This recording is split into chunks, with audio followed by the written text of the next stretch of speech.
ইনশাআল্লাহ। বিসমিল্লাহ আলহামদুলিল্লাহ নাহমাদুহু ওয়া নাস্তাইনুহু ওয়া নাস্তাগফিরুহ ওয়া নাউযু বিল্লাহি মিন শুরুরি আনফুসিনা মিন সাইয়্যাতি আমালিনা মান ইয়াহদিহিল্লাহু ফালা মুদিল্লা লাহু ওয়া মান ইউদ্লিল ফালা হাদিয়া লাহু ওয়া আশহাদু আল্লা ইলাহা ইল্লাল্লাহু ওয়াহদাহু লা শারীকা লাহু ওয়া আশহাদু আন্না মুহাম্মাদান আবদুহু ওয়া রাসূলুহু। আম্মা বাদ, ফাইন্না খায়রাল হাদিসি কিতাবুল্লাহ ওয়া খায়রাল হাদি হাদিয়ু মুহাম্মাদিন সাল্লাল্লাহু আলাইহি ওয়াসাল্লাম ওয়া শাররুল উমুরি মুহদাসাতুহা ওয়া কুল্লু মুহদাসাতিন বিদআহ ওয়া কুল্লু বিদআতিন দালালাহ ওয়া কুল্লু দালালাতিন ফিন্নার। আসসালামু আলাইকুম ওয়া রাহমাতুল্লাহি ওয়া বারাকাতুহু।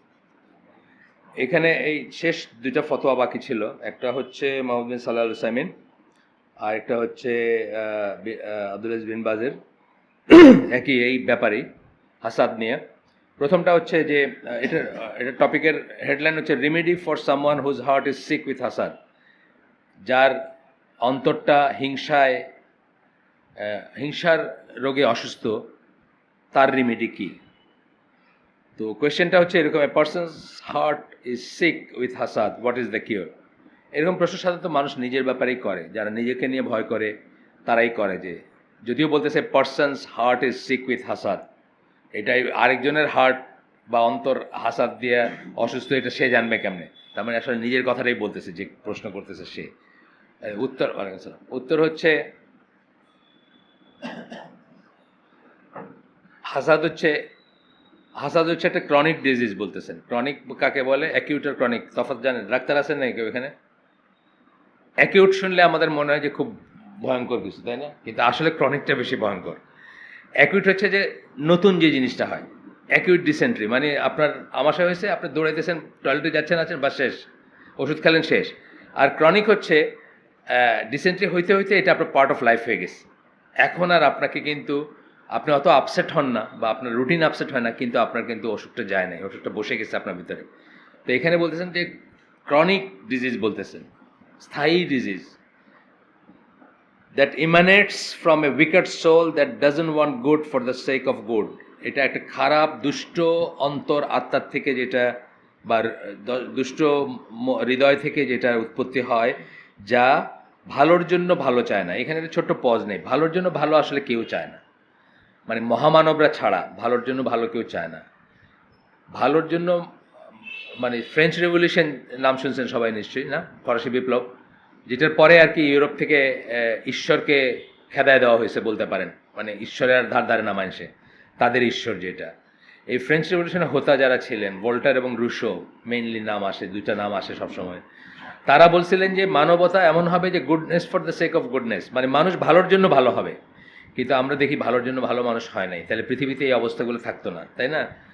মানুষ, একটা শ্রেণীর মানুষ একটা শ্রেণীর মানুষকে জাস্ট জন্তু জানোয়ারের মতো মনে করে, চ্যাটল বা কি বলবো, মানে তাদের। আমি হিটলারের জীবনী সম্বন্ধে আপনাদের বলতেছিলাম যে আমার খুব ইচ্ছে ছিল যে এইখানে পড়বো ইনশাল্লাহ হয়তো কোনো দিন, যে আমি দাগায় দাগায় রাখছি ওগুলো একটু পড়বো। অনেক কিছু দেখবেন ইসলামের সাথে যায়, কিন্তু তারপরে হাফওয়ে থ্রু যাওয়ার পরে একটা জায়গা আসলো যখন সে রেসের কথাটা আনছে, এবং তখন সে বলতেছে যে আফ্রিকানরা বা কালো যারা বা যারা অ্যানিমেলের চেয়েও মানে নিম্ন শ্রেণীর, এবং তাদেরকে সেভাবেই ইউজ করা উচিত, এবং তাদেরকে ইউজ করে সভ্যতাকে আগে নিয়ে যাওয়া। মানে এমন একটা ল্যাঙ্গুয়েজে বলছে যেটা মানে মুসলমান নামদারি কেউ এটা উচ্চারণও করা উচিত না, এই ফিলোসফিটা বা এই চিন্তাটা। তখনই বুঝলাম যে why he is Hitler and he is not a Muslim আর কি। কিন্তু এর আগের চ্যাপ্টারগুলোতে ধরেন প্রায় অর্ধেক 600 পৃষ্ঠার বই, 599 বা 600 পৃষ্ঠার বই, হয়তো 300 পৃষ্ঠা ধরে আপনি দেখবেন যে 80-90% ইসলামের সাথে একদম কোলিনিয়ার। যেমন ধরেন আমি বলছি এখানে যে এই বিলবোর্ড পোস্টারে যে অশ্লীল ছবি তখন তাদের এখানে দিত, ইহুদিরা ওই জার্মানির ব্যবসা সব করতো, এবং নিউজ পেপারগুলো ইহুদিদের ছিল।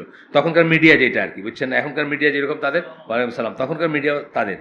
তো নিউজ পেপারগুলো তাদের ছিল, তো আর অশ্লীল টিলবোর্ডগুলো তারাই করতো। তো হিটলার বলতেছে যে এগুলা দিয়ে আমাদের ইয়াং জেনারেশনকে তারা নষ্ট করে ফেলতে যায়। ঠিক আজকে যেরকম নাচ দিয়ে, গান দিয়া, ইয়াবা দিয়া, পোর্নোগ্রাফি দিয়া, ঠিক সেম জিনিস ওই সময়। এবং তখন সে কি বলছে যে স্টেট রেসপন্সিবিলিটি বা স্টেট মেকানিজমের ভিতর থেকে ইয়াং ছেলে এবং মেয়েদেরকে আগে বিয়ে দেওয়া এবং আগে বিয়ে করানোর করা উচিত, যাতে হেলদি একটা জেনারেশন গড়ে ওঠে। এই যে বুঝটা, এটা কিন্তু 100% ইসলামিক, মানে ইসলামের সাথে কোলিনিয়ার। তো এরকম জিনিস পড়ার পরে তারপরে দেখলাম যে সে এখানে গিয়া ওইখানে এইখানেই দেখবেন যে আপনি মানে অনেকের, আমাদের দেশে একজন নেতা আছেন যিনি যখন আল্লাহর নাম নিতেন, মানে আমরা যখন বড় হচ্ছি তখনকার উনি বড় নেতা, তো উনি যখন আল্লাহর নাম নিতেছিলেন, তো আমি খুব খুশি হয়েছি। আমার ওয়াইফে আমি বলছি যে দেখো, পরে স্টার্ট করলে কী হবে, আমাদের ওভারটেক করে গেল বুঝি, বুঝছেন না? মানে কিন্তু পরে একদিন উনি এক বক্তৃতায় বলতেছেন, আমি ভাই মাজার পাগল লোক, যেখানে মাজার দেখে আমার মাথা ঠিক থাকে না। আমি বললাম, ও আচ্ছা, তাইলে তাইলে ঠিক আছে। এখন মানে আমি তো খুব অবাক হয়েছিলাম যে এই লোকের এরকম পরিবর্তন কীভাবে আসবে। কথায় কথায় আল্লাহর কথা বলে, বুঝছেন না, টুপি মাথায় দেয় বা ই করে। তারপরে একদিন বলতেছে, আমি মাজার পাগল লোক, আমি মাজার দেখলে আমার মাথা ঠিক থাকে না। মানে আজমিরে বা ইন্ডিয়া গেছিল, তার আর মাথা ঠিক থাকে না আর কি, এইটা বলতে চাইছে। যাই হোক, আমরা ফিরে আসি। তো ক্রনিক ডিজিজ, উইকেট সোল, যেটা বললাম, সে ভালোর জন্য ভালো আসলে চাওয়া খুব ডিফিকাল্ট। খুব কম মানুষ আছে goodness for the sake of goodness, যেটা বলতেছিলাম। কিন্তু যখন গুডনেসটা চাপায় দেওয়া হয়, এটা আল্লাহ চাপায় দেন অথবা মিলিটারি একাডেমি চাপায় দেয়। সবাই জানে সকাল 5টার সময় উঠা দৌড়াইলে হাঁটলে খুব ভালো। আমরা কি উঠি? কয়জন উঠি এখানে 5টার সময় উঠা ফজর নামাজ পড়ে আর একটু ঘুমাই নেই বা একটু শুয়ে নেই বা আর কিছু না এলে ঘরে বসে এক কাপ চা খাই? কয়জন দৌড়াইতে আর হাঁটতে যায়? মিলিটারি একাডেমিতে, ম্যারিন একাডেমি কম্পালসারি। দেখবেন 5:30 উঠা পোলাপান গেঞ্জি পইরা, হাফ প্যান্ট পইরা অথবা যায় পইরা আর কি, মানে দৌড়াইতেছে, ই করতেছে। কারণ কি? নিয়ম আছে, কম্পালসারি। একই কথা, আল্লাহর নিয়মগুলো যারা শিরোধার্য মনে করবে, তারা যে গুডটা করবে আল্লাহ বলছেন বইলা, এটা goodness for the sake of গুডনেসের জন্য কেউ করবে না, বুঝছেন না? ওইখানে দেখবেন শর্টকাট নিবে মানুষ, এবং এটা ফেল করছে। এই কথাটা ফেল করছে, ওই সময় থেকে নিয়ে ফেল করছে যে goodness for the sake of goodness কেউ করে না। তবে যখন কেউ একটা ফরজ বা ওয়াজিব মনে করবে, আল্লাহকে বিশ্বাস করবে, আল্লাহর কথাগুলো তার জন্য শিরোধার্য, না হলে সে জাহান্নামী হবে, অথবা যাই হোক, যে প্রমিসগুলো আছে, যে ওয়ার্নিংগুলো আছে, এগুলোকে বিশ্বাস করবে, তখন সে করবে। হয়তো ন্যাচারালি একজনের সোলটা অনেক ভালো জিনিস করতে চায়, আরেকজনের সোলটা দুষ্ট, কিন্তু একেবারেই goodness for the sake of goodness সব কিছু দেখলে খালি মারহাবা বলতে হবে, এটা সাধারণ মানুষের কথা না। এটা নবী পয়গম্বররা পারবেন, বা ওইরকম আল্লাহ যাদেরকে স্পেশাল দিয়ে বানাইছে আছেন, দেয়ার আর পিপুল, সেরকম মানুষ আছে, কিন্তু জেনারেল না আর কি কথাটা। এরপরে বলতেছেন যে একটা সোল, উইকেট সোলের কথা বলতেছেন, খারাপ আত্মা যে, অথবা জেনারেলি আমি বলবো যে সাধারণ আত্মা বলি, খারাপ না বলে সাধারণ বলি, সে শুধু নিজের ভালোটা চায়। এটা তো খুব কমন একটা জিনিস সমাজে, তাই না? আমরা আমরা নিজের ভালোটা চাই। ধরেন আপনি যখন উঠছেন বাসে, তখন দেখলেন যে প্রায় সবকটা সিট খালি, আপনি কি করেন? বেস্ট সিটটা বাইছে নেন। তারপরে দেখলেন যে একজন দুজন করে বাসটা প্রায় ভরে গেছে, বা 2-1টা সিট বাকি আছে। এমন সময় একজন মানুষ আসছেন যার আপনার সিটটা পাইলে খুব সুবিধা হইতো, আছেন এরকম? আপনি কি তারা ছেড়ে দেন? ইউজুয়ালি মানুষ ছাড়ে না। এইখানে না, সারা দুনিয়াতেই ছাড়ে না। আপনি দেখবেন ইংল্যান্ডে, আমেরিকায়, সিঙ্গাপুরে, আমি নিজে দেখছি, এই দরজার কাছে সিটগুলো লেখা আছে এল্ডারলি পিপুলদের জন্য ছেড়ে দেন, যদি আপনার চেয়ে প্রয়োজন কারো, অনেক ভাষায় লেখা থাকে, আপনার চেয়ে প্রয়োজন কারো যদি বেশি থাকে তার জন্য ছেড়ে দেন। ওইখানে হয়তো একজন বুড়া মানুষের লাঠিয়ালা ছবি দিছে, অথবা একজন প্রেগনেন্ট মহিলার ছবি দিছে, দেখছেন না? ট্রেনে বা ওই এমআরটি মার্কা জিনিসগুলোতে লেখা থাকে। কেন লিখতে হয়েছে এটা? এটা লিখতে হয়েছে এই জন্য, যেটা অটোমেটিক্যালি মানুষ করে না, বুঝছেন তো? অটোমেটিক্যালি করলে তো লিখতে হতো না, সবাই মারহাবা বলে দাঁড়ায় গিয়ে বলতো যে আমার সে আপনার দরকার বেশি, আপনি বসে যান। তবে হ্যাঁ, দেয়ার আর টাইমস যখন মানুষ ওই পর্যায়ে পৌঁছায়, যেরকম প্রথম যুগের সাহাবীরা বা মুসলমানরা পৌঁছেছিল, যে তারা তাদের নিজেদের আগে অন্যকে প্রেফারেন্স দিতে পারছে। বাট এটা স্বাভাবিক না, এটা অটোমেটিক হয় না। আচ্ছা, এরপরে বলতেছেন, জাস্ট এজ শাইখ ইবন তাইমিয়া সেড, যেভাবে ইবন তাইমিয়া বলছেন, ইবন তাইমিয়া একটা কোট করতেছেন এখানে, মোহাম্মদ বিন সাল্লাহ আল সামিন বলতেছেন ইবন তাইমিয়ার কথা, if this soul sees good, although it may not want the good to be removed, it still hates what has happened. এরকম যখন দুষ্ট সোল বা স্বার্থপর আত্মা যখন ভালো কিছু হতে দেখে অন্যের কাছে, সেটা আমরা হিংসার ডেফিনেশন কি পড়ছিলাম? সে চায় যে ওই নিয়ামতটা আল্লাহ নিয়ে নেন। এইটা যদি নাও চায়, ইবন তাইমিয়া বলতেছেন, কিন্তু তারপরেও তার ভিতরে ভালোটা দেখতে ভাল লাগে না, বুঝছেন? ভালোটা দেখলে তার ভিতরে একটা পেইন আসে। আচ্ছা, the cure for this illness is as follows. এটা করবেন, 5টা পয়েন্ট দিয়েছেন, আমরা একটা করে পড়বো। এই অংশে কিন্তু আমি সামারি পড়তেছি না, এই অংশে আমি আপনাদের সাথে একসাথে পড়ে যাচ্ছি। এর কারণ হচ্ছে যে প্রতিটি কথা ইম্পর্টেন্ট এখানে, বা ফতোয়া যখন আসতেছে, ফতোয়ার কি একটা মতামত, একটা কনসেন্ট্রেটেড মতামত, এখানে প্রতিটি কথা ইম্পর্টেন্ট। 1 নাম্বার, ওয়ালাইকুম আসসালাম, know that all blessings come from the bounty of Allah. সকল নিয়ামত হচ্ছে আল্লাহর কাছ থেকে আসে। হ্যাঁ, সকল নিয়ামত আল্লাহর কাছ থেকে আসে, আল্লাহর ভান্ডার থেকে আসে যদি বলেন, বা আল্লাহর ঐশ্বর্য থেকে আসে। আর ডু দে এনভি, এখানে করতেছেন সূরা নিসা 54 নম্বর আয়াত, তারা কি মানুষকে এই জন্য হিংসা করে যে আল্লাহ তাদেরকে অনেক নিয়ামত দিচ্ছেন? আল্লাহ প্রশ্ন করতেছেন, শুধু এইটুকুই দিচ্ছেন। তারপরে বলতেছেন, it is he who bestows this good, এটা আল্লাহ, আমরা আগে পড়ছি এটা, যে হিংসা করা ইন এ সেন্স আল্লাহকে চ্যালেঞ্জ করা, এটা আমরা মাথায় রাখি না, এটা আসে না মাথায়।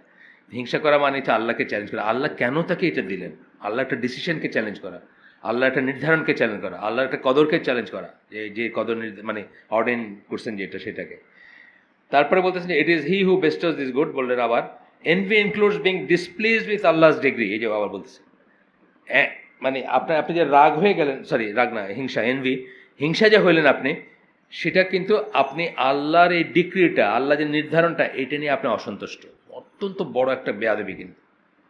আপনি আল্লাহর একটা ডিসিশন নিয়ে আপনি অসন্তুষ্ট, অত্যন্ত বড় বেয়াদবি। এবার চিন্তা করি না আমরা, এবার চিন্তা করলে কিন্তু অনেক খারাপ জিনিস থেকে আমরা বেঁচে থাকতে পারতাম, বা জোর করে হইলেও আমাদের অন্তরটাকে আমরা করতাম যে এটা এটা বেয়াদবি। আমরা সময় বেয়াদবি জোর করে আটকাই না, বেয়াদবি আটকাই না। ধরেন একজন মুরব্বী মানুষ এমন একটা কথা বলছে, আমার মনে হয়েছে যে দুইজন একটা থাপ্পড়, কথা নজবিল্লা, আল্লাহর সাথে কম্পারেবল না, আমি জাস্ট মানুষের কথা বলতেছি। হয় না আমাদের যে একজন গ্রামের এক চাচা এমন একটা কথা বলছেন যে মনে হয়েছে যে একটা, তারপরে জোর করে আমি আমাকে দমন করলাম। মানুষের সাথে আল্লাহটার কোনো কম্প্যারিজনই নেই, আল্লাহর সাথে মানুষের কোনো কম্প্যারিজন নেই। সেইখানে আরও কত হওয়া উচিত ছিল জিনিসটা, যে আমার মনে যেন কোনোভাবে আল্লাহর কোনো ডিসিশন নেই। এই জন্য রাদি আল্লাহ আনহু বা রাদু আনহু, তার উপর রাজি হওয়াটাও কিন্তু অত্যন্ত বড় একটা কোয়ালিটি। তার সব ব্যাপারে তার উপর রাজি হওয়া, আল্লাহর সব ব্যাপারে, সকল নির্ধারণ, আমার জীবনের ভালো কাজ, খারাপ কাজ, আমার জীবনের ভালো হ্যাপেনিংস, খারাপ হ্যাপেনিংস, আমার যে সমস্ত আছে না, আমাদের সবার জীবনে আছে, সব অবস্থায় আল্লাহর উপর রাজি থাকা, এটা কিন্তু অনেক বড় একটা মর্যাদার ব্যাপার। এটা সাহাবীদের ছিল, বা এটা আমাদের হওয়া উচিত।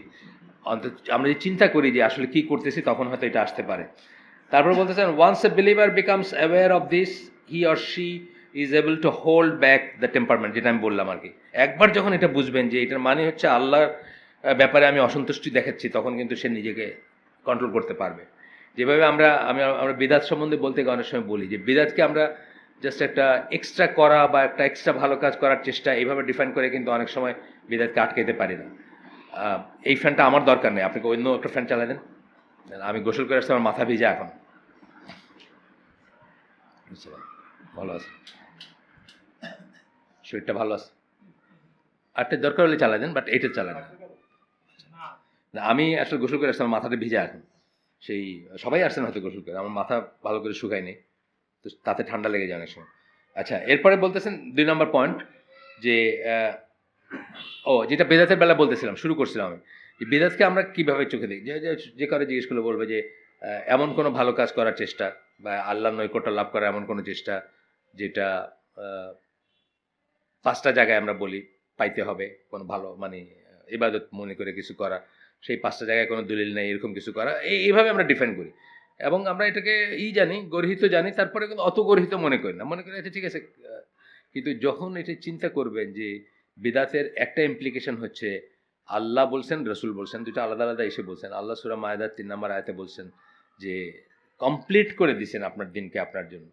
তারপরে কিছু যোগ বিয়োগ গুণভাগ করা মানে আপনি আল্লাহর উপর মাতবরি করলেন। হয় আপনি বলতেছেন আল্লাহ মিথ্যা বলছেন, কমপ্লিট করেন নাই, 2 নওয়াজবিল্লাহ। 2 নম্বর বলতেছেন আল্লাহ ভুল বলছেন, নওয়াজবিল্লাহ এগেন। 3 নম্বর বলতে পারেন যে আল্লাহ ভুলে গেছেন। এই যে 3টা পসিবিলিটি, এই 3টা পসিবিলিটিতেই কিন্তু আপনি নতুন করে ভালো কোনো কাজ করতে চাইবেন। এইটা যদি চিন্তা করেন, তাহলে আর আপনি করতে পারবেন না। মানে এইভাবে যদি জিনিসটাকে ফেলেন, বেদাতটাকে যদি এই পর্যায়ে নিয়ে যান, যে বেদাতের যুক্ত হওয়ার মানে হচ্ছে আমি 3টের একটা বলতেছি, আল্লাহর ব্যাপারে বলতেছি, রসুলের ব্যাপারে বলতেছি। রসুলের ব্যাপারে জাহেরি বাতিনি অনেক কিছু বলে না, যে উনি অনেক গোপন কথা আলী রাদিয়াল্লাহু বলে গেছেন, বা আর অন্যকে বলে গেছেন, সবাইকে বলেন নাই ইবাদতের ব্যাপার, বা গূঢ় রহস্য সৃষ্টির ইত্যাদি। অথচ রসুল বলতেছেন ওয়ালাইকুম সালাম, আমি তোমাদেরকে এমন একটা পথের উপর রেখে গেলাম যার দিন এবং রাত সমান। এরপরে এখানে যদি কেউ পথভ্রষ্ট হয়, তাহলে সে ধ্বংস হয়ে যাবে, অর্থাৎ কেউ যদি কিছু খুঁজে না পায়। বুঝছেন না? তো এইভাবে এই পার্সপেক্টিভে চিন্তা করলে, এই হিংসার ব্যাপারটাও এইভাবে যখন চিন্তা করবো, আমরা তখন জোর করে হলেও আমাদেরকে আটকায় রাখতে পারবো যে আমি তো আসলে আল্লাহ নির্ধারণ। এই জিনিসগুলো কিন্তু আমি এই বইটা পড়ে নতুন জানছি মানে এইভাবে আমি দেখি না এই জিনিসগুলো। এই বইটা পড়তে গিয়ে আমি অনেক জিনিস শিখছি। আচ্ছা, এরপরে হচ্ছে যে know that there is no benefit in envy. প্রথম কথা হচ্ছে হিংসায় কোনো লাভ নাই, আপনার কোনো লাভ নেই, আর যাকে হিংসা করতেছেন তার কোনো ক্ষতি নেই। আমরা দেখবো যে তার লাভই আছে, আমরা আগের দিনও দেখছি, আবারও দেখবো যে লাভই আছে তার। যখন আপনি হিংসা করবেন, তার লাভ হয়, তার ক্ষতি হয় না। কিন্তু কি হয়, only an increase of evil deeds and the disappearance of good deeds. কি হয়, আপনার খারাপ কাজটা বৃদ্ধি পাবে। হিংসা একটা লিমিট আছে, লিমিটটা পার হলে আপনার একটা খারাপ কাজ বৃদ্ধি পাবে। আপনি দেখুন অনেক সুন্দর ফুল ফুটে আছে, সবকটা ফুল ছিঁড়ে দিয়ে চলে গেলেন, বড়রা করে না, ছোটরা করে এগুলো, বুঝছেন না? এই বাগান, পাশের বাগানে অনেকগুলো গোলাপ দেখলেন সকালে উঠে সব সাফ, এটাও কিন্তু এনভির থেকে আসে অথবা একটা ইসের থেকে আসে। খারাপ কাজ বৃদ্ধি পাবে যখন আপনি করবেন, যখন আপনি হিংসা করবেন, কোনো লাভ হয় না কারো, শুধু খারাপ কাজ বৃদ্ধি পায়। For this reason we say that হাসাদ consumes good as fire consumes wood. এই জন্য আমরা বলি, এটা একটা প্রবাদ বাক্য, যে হাসাদ, হিংসা ভালো জিনিসকে এমনভাবে কনজিউম করে মানে খেয়ে ফেলে, যেভাবে আগুন কাঠকে খেয়ে ফেলে, মানে শেষ করে দেয়। সেই কথাটা কনজিউম কথাটার ভালো আর কোনো বাংলা, ভোগ করে বলতাম, কিন্তু ভোগ করলে এটা সেন্সটা আসে না। কনজিউম মানে কোনো একটা কিছুকে শেষ করে দেওয়া, খেয়ে ফেলা, জ্বালায় ফেলা বা শেষ করে দেওয়া। কনজিউমার, আপনাদের বলছেন আগে, বলছেন কনজিউমার কিন্তু শয়তানের নাম বললে, ও বাইবেলে শয়তানকে কনজিউমার বলে ডাকা হয়েছে। এই যে কনজিউমার সোসাইটি আমরা বলি না, এখন তো আমাদের কনজিউমার সোসাইটি, হ্যাঁ, এটা হলো শয়তানের সোসাইটি। কোনো মানুষ কনজিউমার হইতে পারে না। ভোগবাদ যেটাকে আমরা বলি, এটা হলো শয়তানবাদ আর কি, আসলে না, বুঝছেন না? টাকা আছে, যত পারো খরচ করো, যত পারো খাও, যত পারো ভোগ করো, এটা হচ্ছে শয়তানের ফিলোসফি, এটা ইসলামের ফিলোসফি না, বা ইসলামের ওয়ার্ল্ড ভিউ না। এটা এই জন্য আমি আগে বলছি, হতো লেখালেখিতে পার নেই, বাইবেলে কিন্তু শয়তানের নাম কনজিউমার, মানে সে সব খেয়ে ফেলে, সব কনজিউম করে। আর আজকে আমাদের ভোক্তা বলে না, কনজিউমার না কথা, এটা consumer society.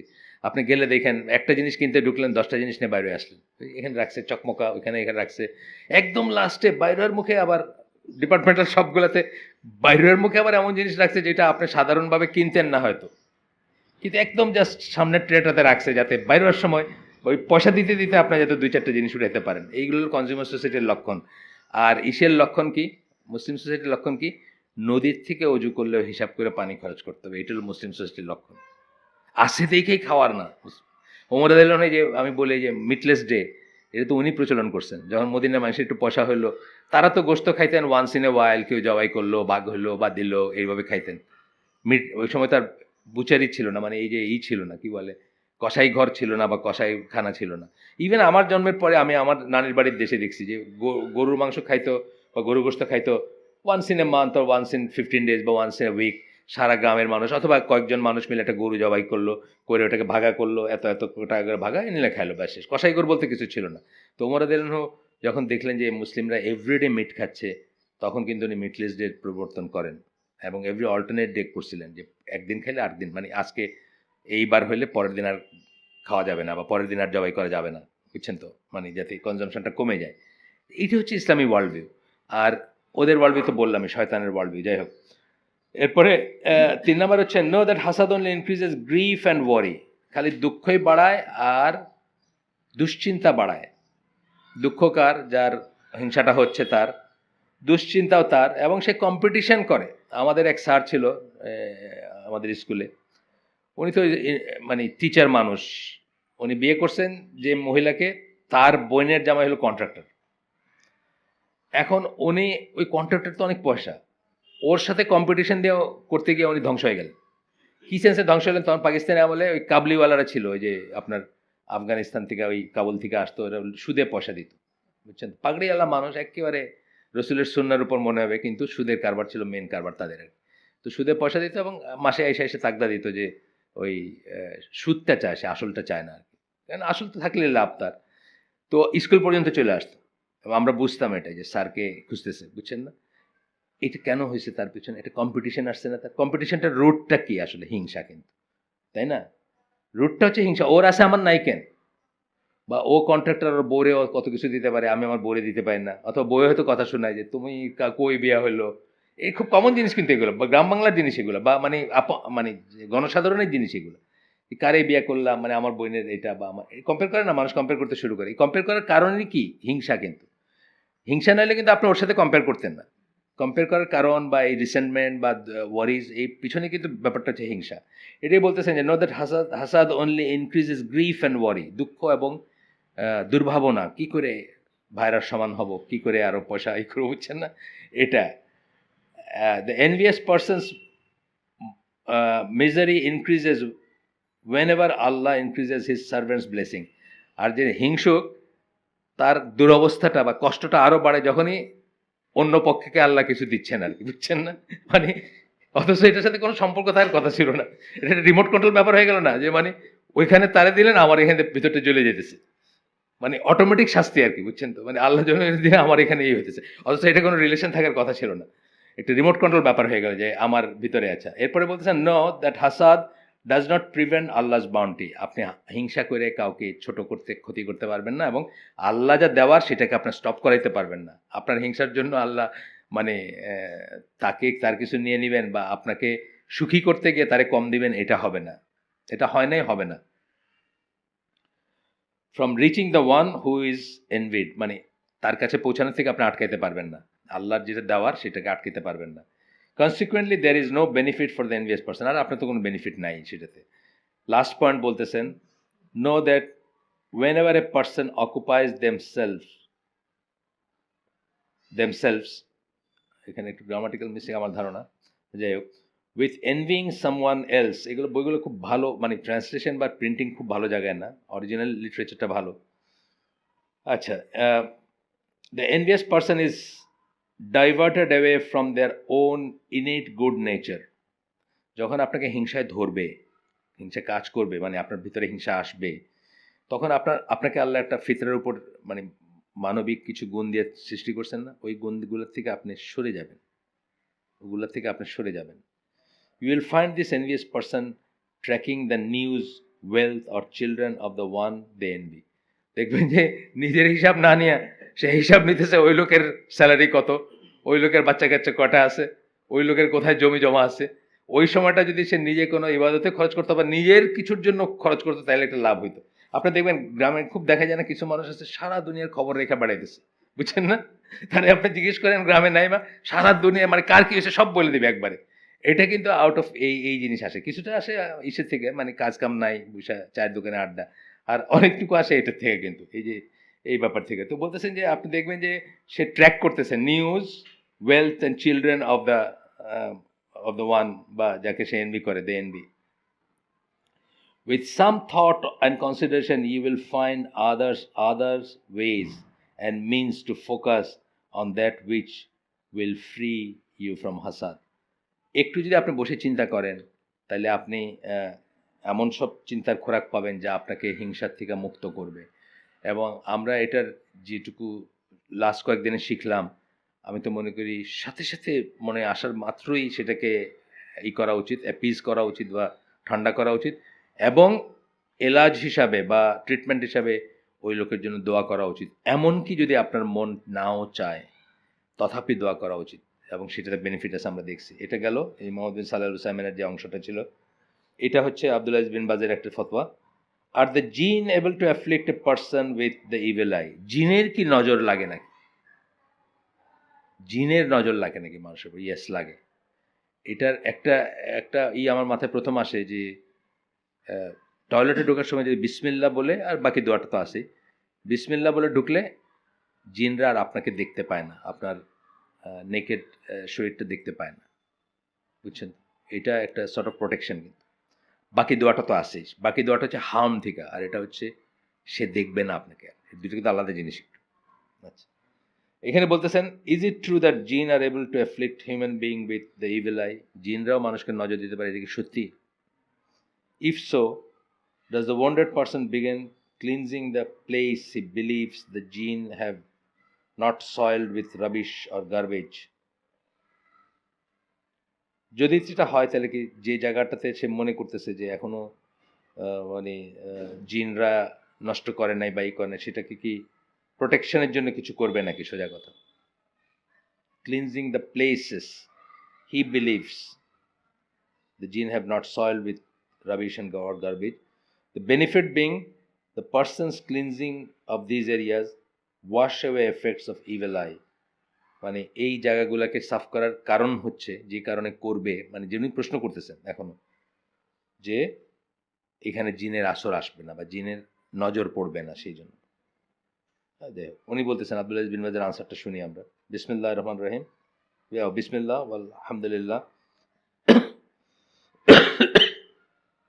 The evil eye is real as the messenger of Allah affirmed. আমরা হাদিসটা পড়ছি, eye is real, সহি হাদিস।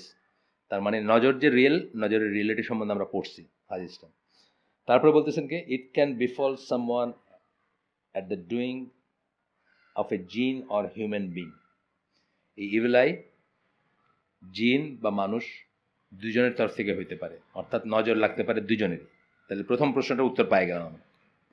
আচ্ছা, the legislated remedy for removal is the Quran, supplication and appealing to the person who is believed to be the carrier of the eye to wash certain limbs of his body. এটা কি কোরআন recite করে একটা, এটা থেকে বাঁচার জন্য। আমরা জানি সকাল সন্ধ্যার দোয়া সহ, আয়াতুল কুরসি সহ যা কিছু আছে এগুলো আগে পড়ছি আমরা। সাপ্লিকেশন, দোয়া করবেন আল্লাহর কাছে, বা অন্যান্য প্রেসক্রাইব দোয়াগুলো পড়বেন। অ্যান্ড যদি মনে করেন যে আপনার নজর লেগেই গেছে, তাইলে যেভাবে ওই যে তার অজুর পানি বা তার গোসলের পানি বা সার্টেন লিম্বস, মানে কতগুলো জায়গার আমরা আগে পড়ছি, সেই জায়গাগুলো ধোয়া, এইটা আপনি রিকোয়েস্ট করবেন। এবং তারপরে সেটাকে দ্য মেসেজ অফ আল্লাহ সাল্লাল্লাহু আলাইহি ওয়াসাল্লাম ওই হাদিসটা দিতেছেন, and if you are asked to wash, কেউ যদি আপনাকে বলে যে আপনার অজুর পানিটা আমাকে একটু দিয়েন, মানে সে মনে করতেছে হয়তো আপনার চোখ লেগে থাকতে পারে। রাগ করার কিছু নাই, কারণ চোখ লাগার উপর অনেক সময় আমরা পড়ছি কি নিজের কোনো কন্ট্রোল নেই, এরকম হইতে পারে, না চাইলেও হইতে পারে, সেটা আমরা দেখছি। কেউ যদি ই করে তাহলে, and if you ask to wash then wash. He said there are no invocation except in cases of the evil eye or fever. আচ্ছা, এই যে এই প্রিভেন্ট করার ব্যাপারটা বা এই করার ব্যাপারটা, বা জ্বরের বেলায় এবং বদনজরের বেলায় বলছেন আর কি। আরটা এসে বলছেন, the fever in question here is poison contained in such creatures as snake or scorpion.